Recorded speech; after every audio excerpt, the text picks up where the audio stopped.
DreAllDay.com. You are now tuned in to the show where you learn the discipline to show up day after day to do the work, the confidence to put yourself out there boldly and authentically, and the mental toughness to continue showing up, doing the work, putting yourself out there, even when the success you've expected to achieve is yet to be achieved. And on top of all this, we're not done. You get a huge dose of personal initiative, which is the go-getter energy that moves all of us, including yourself, to go and make things happen instead of waiting for things to happen. And then we put all this together into one framework, one approach, a mindset, a whole bunch of strategies. We got a whole bunch of books on the subject, and you have this daily masterclass that is called Work on Your Game. My name is Dre Baldwin, also known as Dre All Day, and welcome to the show. And today's topic is how to stop taking people's shit. Yes, you heard me correctly. How to stop taking people's shit. Now, this episode, this masterclass is a follow-up on what we just talked about in yesterday's episode. Yesterday's topic was how to avoid shitty people. So if you're dealing with a person who's just overall shitty, I told you how to get rid of them. But sometimes you might be dealing with someone who might be overall okay. Right? It might be a good person in general, but sometimes they're bringing some shit to the table. We're all human. Sometimes we all bring some shit. I mean, we all got to eat a shit sandwich at some one point or another. So where does that come from? It comes from human beings. So how do you stop taking people's shit? Human beings, here's just something that, actually, before I get to that, let me tell everybody, before I go to that, I have a text message line where I want you to get my daily motivation text that I send out every single morning. Yes, every morning I send a daily motivation text to everyone in my texting community, and it's completely for free. All you have to do to get on that list and get that text is to send a quick text to me right now. Just say hello at 305-384-6894. That's 305-384-6894. You'll get my daily motivation text, and I do actually respond to my text there. That is not a bot. That is not my assistant. That is me responding to text. And when you first come in, we're going to verify you. Once you're verified, you'll be texting directly with me. If you have a question, challenge, anything like that, you can text me every day. I take a few minutes and go through, or sometimes more than a few minutes, depending on how many texts I have, and go through all my texts and respond to people. And if you're in my text community, you already know that is me responding to you. So again, send me a text. The number is also down below in the description of this episode. So this topic again, how to stop taking people's shit. Human beings bring headaches with them. All right, this is just a natural thing. And we're not just talking about everybody else, you too. I mean, you sometimes bring a headache to other people. This is just a natural truth of interpersonal relations that nobody is perfect around everybody else all the time, at least in the eyes of those other people. So today I'm going to help you head off as much of those headaches as possible by making yourself less immune, inoculating yourself a little bit, vaccinating yourself, if you will, against some of the shit that other people may bring to the table. Point number one, the topic once again is how to stop taking people's shit. Number one, set your standards. We just talked about standards in episode 1974. The standards are the enemy of mediocrity. And what I mean by setting standards is like this. So every job that I ever had in my life, and I'm talking from as a teenager up to this day, from CVS to McDonald's to movie theaters to professional basketball. Every job, there was a contract that had to be signed. If you work at McDonald's or CVS, you still have to sign. There's some documentation that you sign. You might not think of it as a contract, but it is in essence a contract, because there's a bunch of language in there that maybe you didn't read, but you are agreeing to it, and that's a binding legal agreement that you're signing there. In basketball, there's contracts, and you're thinking about it a little bit more because you're looking a little bit closer maybe. But they all have contracts. They all had codes of conduct that everyone was made aware of before we started doing any work. Or maybe you weren't aware. Maybe there's some things that were kind of slipped into the language of the contract and you didn't know until it got held up against you, and then you had to abide by it because it was already in the contract. I'll give you an example. I remember I was playing in, I'm not even going to say where I was playing because I'm not going to badmouth the team, but actually I've written about this, so you probably find it if you look. But anyway, I was playing for a team in Europe, and I was getting my last payment from the team. They owed me some money, and my money was short. They had shorted me like $300 American dollars. And I'm like, well, where's the rest of the money? Because they didn't give me all the money. And they said, and this is through one of my teammates who was the interpreter, because nobody in management could speak English, and the coach couldn't even speak English. So this one player on my team, he could speak both languages. He had to be the interpreter. And he said, well, you and everybody else on the team got fined $300 US because of bad performance in the game. This is the kind of bullshit that sometimes when you're playing overseas, teams can put in the contract. If the team doesn't perform well, everybody just gets fined and you get a little bit less money in your paycheck. And I said, well, that's bullshit. And through the player, all this is going through the player as he's interpreting the conversation, translating it. And according to the coach, the player tells me that, well, it's in your contract, Dre, so we do have a right to do this. And I said, okay, show me the contract. Show me the language in the contract that says you can fine me $300 American for bad performance. Show me. Now, mind you, this is happening in the office of the team that I play for. This is their home office, their headquarters. Like, their business is headquartered in this office that we're having this conversation. So I'm like, just show me the contract. I'm just kind of trying to be an asshole a little bit. At the same time, they have my fucking money. So I'm like, all right, show me the language in the contract. As long as you can show it to me, it's all good. I'll shake your hand and I'll leave minus my $300. These guys didn't even have a copy of my contract in their office. This is their business office. They didn't have a copy of my contract in the office. And it was clear they didn't have the copy of the contract. I said, okay, well, y'all don't have a copy of the contract, then you got to give me my money. And this became a little bit of a back and forth. And it got to the point where I said, look, we will sit in this motherfucking office all day, but I'm not going anywhere until you give me my fucking money. And I said it in those exact words. And I still remember this to this day because my teammate, he was a fairer skinned individual. And he turned bright red when I said that because he knew he had to translate what I just said. And he had to say it to the management of the team. But they knew what I said because I don't know if any of you Americans who've never traveled abroad, they know American profanity very well. All right? And body language is universal. So they understood my body language and they heard the curse words, even though they didn't understand the other words. They knew exactly what I was saying. He didn't really have to translate it. Long story short is I got my $300. But the whole point is, we're still on point number one here, setting your standards. Every organization does have a code of conduct. They do have contracts that you sign, and you must agree to them before you start doing any work. And usually, they have a copy of that contract so that they can show it to you if you ever violate something. That's just a whole legal thing. Now, why is this? Why do companies do this? Because they want to let everybody know what's okay and what's not okay. I mean, simple enough, standards. What is acceptable around here and what is not acceptable around here. This is like anytime you go to a place where they serve food and you go to the bathroom, usually there's a sign, not usually, almost every time, at least in America, there's a sign next to the door or somewhere in that bathroom that says employees must wash hands before returning to work or after using the bathroom. Now, how do they know if you wash your hands or not? They don't know. And does everybody wash their hands? Probably not. But anyway, let's not think about that too much. You might be eating right now while I'm saying that. But anyway, the reason they have that sign up there is they are letting you know the standard. They are reinforcing and reminding you, hey, this is the standard here. Here's the way that things are done. Here's what's acceptable. Here's what's not acceptable. Here's what's tolerated. Here's what is not tolerated. Does your work uniform need to be clean? What time do you need to be at practice? How will any infractions be dealt with? All these things need to be laid out from the beginning. And I'm using companies as an example here, but I want you to understand the topic being how to not take people's shit. You need to have your own personal standards the same way that McDonald's or CVS or ostensibly a pro basketball team has their standards. I'll give you another example. When I was I just had the example in my mind. I remember I was working at Foot Locker. This was my first job after graduating college, and I had the main boss. I was the assistant manager, but the main boss manager, a guy was named Keith, white guy. And one of the part-time employees was this guy named Brian.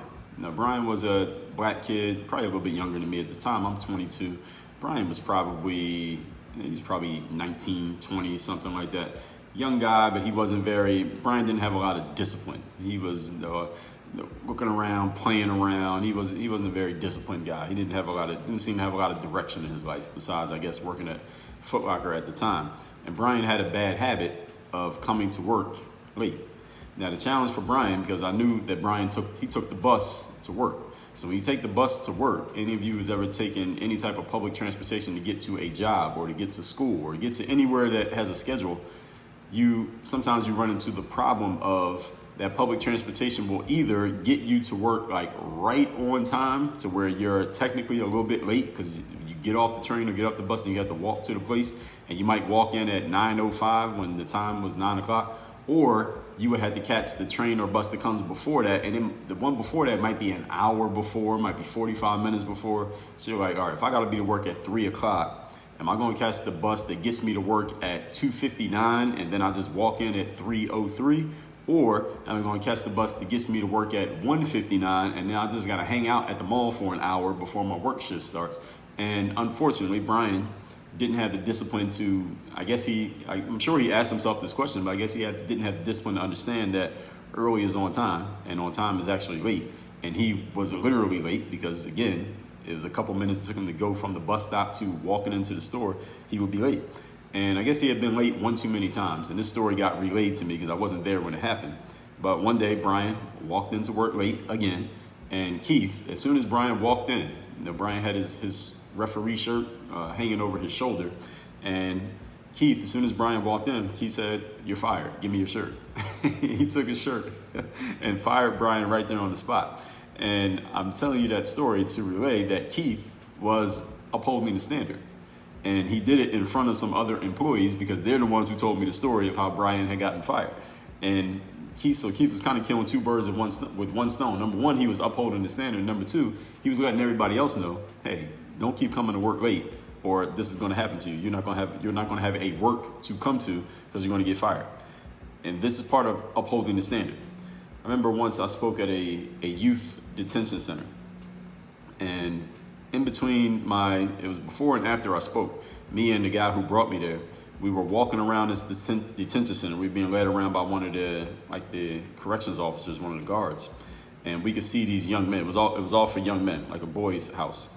And the way they had these boys disciplined was that if one of the corrections officers told one of the young men to do something, that young man, first of all, if she called one of the young man had to run over to her and stand at attention before she told him what to do. I mean, not walk, run over to her. This could just be from across the room. Just from across the room, run over to her and stand up straight before she told him what to do. And then when she told him what to do, he would say, yes, ma'am, or something like that. And then he would run to go do the thing that she told him to do. And they all did this. So if you would have seen it, you would have thought they were acting.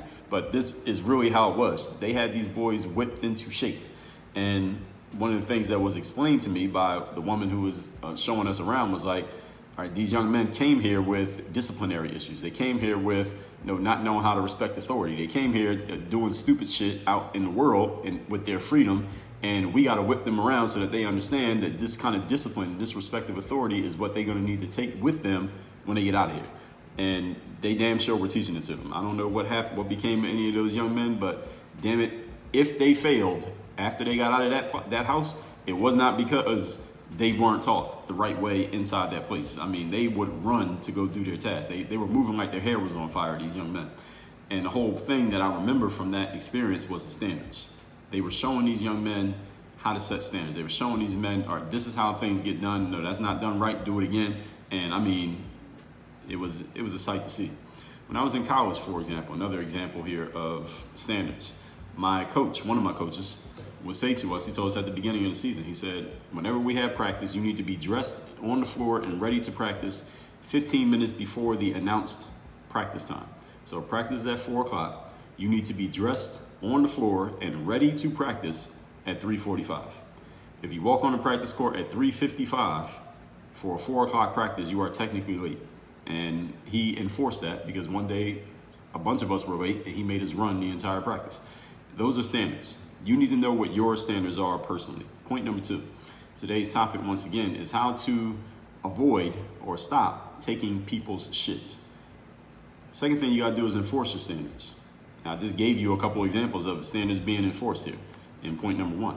Even if your standards have not been announced, like my college coach's standards or like a contract that you sign at a job, even if you haven't announced to the world, hey, here are my standards for dealing with people, you will still have plenty of chances to show people what your standards are. Because people in life, especially when you're in a leadership position, people are going to try you. People are going to try to cross your lines. They don't even know what your lines are. They're going to see how far they can go to find out where your lines are.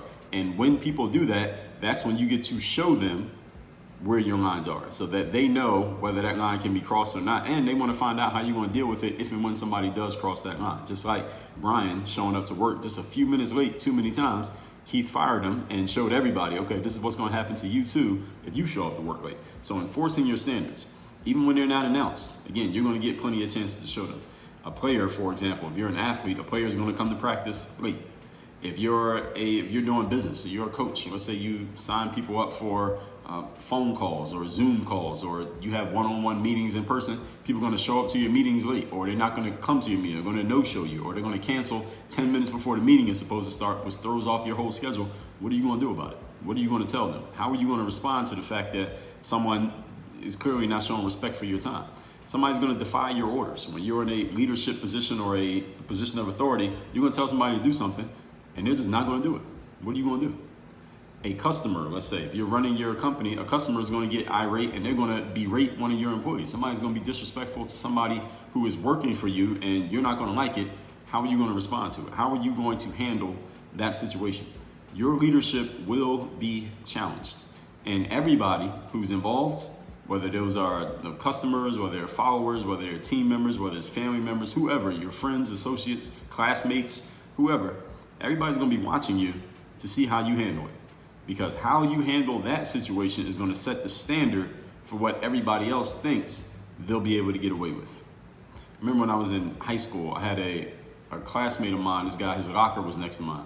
And he was telling me one time, he was like, look, if one person in school, and this is in the environment that I come from, people, young men will always talk about respect. And it was always about respect and don't let anybody disrespect you. And it was everybody, it was just it was a testosterone contest in many ways. And this guy whose locker was next to mine, he said, Dre, if one person disrespects you and you check that person and do what you got to do with that one person, everybody's going to see it, word's going to get around, and then nobody else is going to do it. Nobody else is going to try you because they see how you responded to it. However, if you don't respond the right way to that one person, then everybody else is going to feel like they could get away with disrespecting as well. And he was, and again, we're talking high school, so this guy's 15, 16 years old, but he was 100% correct. That is how it works in life. And I'm not necessarily talking about just that topic of respect, but anything in life is that someone's going to try you to find out how you respond to them doing what they did or saying what they said. And based on how you respond, everybody else is now going to understand that is your standard. All right, that's where you're at. Or if you don't have any standards, people are going to understand that as well. Everybody's watching to see how you handle it. And that everybody else is going to know, okay, this is how far I can go with this person, this is how far I can go with that person.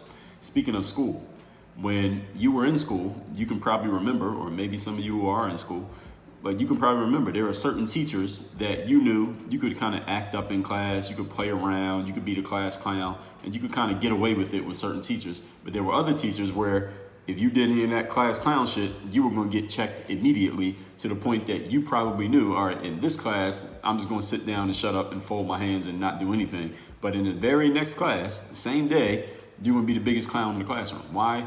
Because of the standards of the person who was in charge. This is just the way that it works. I remember in college, that same team that I was referring to, one day one of the players, he didn't come late to practice, but he wore earrings to practice. He had his earrings, this little stud earrings in his ears, and the coaches noticed it, and they made him run all these sprints for every letter in the word jewelry. I think he had to do a suicide for every letter in the word jewelry. So that's a lot of running. Even if you don't know what a suicide is, Google it. And that's what he ended up having to do. I read this story about Puff Daddy, who I mentioned as one of my virtual mentors in episode 195. And there was a story that was told about him that one year he had everyone in his company working after Thanksgiving, leading all the way up to the Christmas and New Year's holidays. And the guy who was telling the story was explaining that in the music industry, usually after Thanksgiving, everybody pretty much goes on vacation, but Puff had everyone in his company still working anyway. And then he had everybody have to show up to the office on December 23rd, 2 days before Christmas, which is usually a festive day that a lot of people don't even have work. And if you do have work or school, everyone's in a very joyous mood because we're about to go on vacation for a couple of weeks. He had everybody coming to work that day, and everybody was mad about having to be at work. But he went and spoke to his staff and explained to them, according to the guy telling the story, that he was helping them understand the standards that he was setting. Is that our standards that we outwork everybody else. So when everybody else is not at work, we are at work. And that's the reason why our company is our company. And he got everybody to know, look, you can either run with what I'm doing here or you can get out. He gave them a choice. They weren't being held against their will. And as far as I could tell, most of those people stayed on. Moving on to point number 3. Today's topic again is how to avoid or get away from people's shit. Number 3, starve unwanted behavior of its nourishment. Anything that you give time, attention, and energy to grows. Anything. When you have a virus and you get sick and you give it food, or you keep trying to eat your way out of the virus, you're only going to get more sick, because whatever you eat, the body's just going to keep rejecting it because you're giving it more of its food. When you are worried or anxious or fearful and you sit around and just think about it, you're giving time and attention and energy to it, what's going to happen? You're going to feel more worried, more anxious, more fearful, because all you're doing is giving it its food. But when you starve anything that you don't want of its food, knowing what its food is, it will die and go away. If you want to avoid people's shit, you got to show them how what they do or what they did is not going to work or be fed by you. You are not going to allow it, and you're not going to give them maybe the attention that they want. Just like Brian, he was showing up late to work, and Keith showed everybody, okay, I'm not going to give attention to someone who is not coming to work on time. I'm going to fire them so that they no longer exist. And everyone got the message, and Keith didn't have to explain it. In episode 1217, that was my Virtual Mentors number 5 episode on Michael Jordan. I didn't tell this story in that episode, but I read every book, article, everything Michael Jordan related. And there was this guy on his team during his last 3 years with the Chicago Bulls, 1996 to 1998, named Dennis Rodman. Now, Dennis Rodman was known as kind of a wild card type of individual. Dennis was a great player. He's in the NBA Hall of Fame, so he was a very great player. One of the best defenders and rebounders in the history of the game, even though he wasn't even that big of a guy.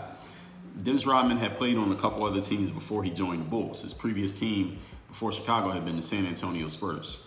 Now, when he was with the Spurs, Dennis Rodman had missed some games because of some things that he had done, kind of wasn't directly basketball related. He wasn't injured, but he had missed some games, like suspensions, things like that. And during the games that Dennis Rodman missed, the Spurs lost a lot of those games. And the narrative became, damn, the Spurs can't win when Dennis Rodman doesn't play. They can't win without Rodman. So then when Rodman was on the Chicago Bulls one year, he got suspended for something, again, that had nothing to do with directly basketball. I remember one year he had kicked you watch a basketball game, see how those media guys with the cameras are sitting next to the basketball court or along the baseline there. One year, for some reason that nobody will ever understand, Dennis Rodman kicked one of the cameramen. He just kicked this cameraman. I guess he thought the cameraman said something to him he didn't like. Who knows? Dennis Rodman kicks the cameraman. The Bulls, or not the Bulls, but the NBA suspended Dennis for 11 games. Now, this is when he's on the team with Michael Jordan and Scottie Pippen. And when he got suspended, many people said, oh, wow, Dennis Rodman suspended. He's one of the best players on the Bulls. I guess the Bulls probably aren't going to win too many of these games without Dennis Rodman playing. And people will start harking back to the same thing that happened in San Antonio. But during those 11 games, the Bulls went 9-2. They won 9 of those 11 games. And allegedly, according to legend, Michael Jordan told Dennis Rodman in front of everybody, listen, we will win with or without you. And according to this record, 9 out of 11 games that they won, I think Michael Jordan was right. And just for the record, Dennis Rodman didn't get suspended anymore while he was playing for the Chicago Bulls. So when people see that their shit, whatever their shit is not going to be fed, is not going to be given time, attention, or energy, their shit will go away because they realize that there's no payoff for doing it. Let's recap today's class, which is how to stop taking people's shit. All human beings will bring some form of headache. There's a way that you can head this off, and I'm telling you how today. Number 1, set your standards. Every job that I or you has ever had, there are standards that are set in place where everyone knows what is acceptable, what is not acceptable, and how infractions are going to be dealt with. And when everyone knows what the standards are, then it's less likely that anyone's going to break the standard because you have made it clear to them what you want and what you don't want. Point number 2, you must enforce your standards. All right? Even when you tell people exactly what the standards are, or even if you don't, somebody's going to try you. Someone's going to cross the line. Someone's going to want to find out how far they can go with you. And the question is going to be not if it's going to happen, but when it happens, what are you going to do about it? How are you going to handle them? What are you going to say? And what message are you sending to everybody else there? Because everyone is paying attention, even if you think they're not. And even if they're not there when it happens, word is going to get around to them what you allowed or what you did not allow. And that will be your standard with everybody else in the room from that point forward. And point number 3, starve any unwanted behavior of its nourishment. Anything that is given time, attention, and energy will grow. Anything that is starved of these things will go away and die. You want to avoid people's shit. Show them how their shit will not work, nor will it be fed with time, attention, and energy by you. Same way Michael Jordan did Dennis Rodman. Dennis Rodman didn't do any more shit after he was shown that his shit that worked in San Antonio was not going to work in Chicago. Send me a text. Tell me the best thing you got from this class, or just text me hello. You want to get my daily motivation. My number is 305-384-6894. And oh yeah, if you're a type of person who wants to make sure you have your strategies and your standards set so that you are, first of all, delivering at your highest level for yourself personally, but also to get your business and career where you need it to be, you're probably a good candidate for my 3rd-day mastermind. It is the only place I offer direct one-on-one coaching. You're interested in doing that, you hop on a free Zoom call with me so we can talk about where you're at, where you want to go. The link is workonyourgameuniversity.com/call. The link is down below in the description. Work on your game. Dre, all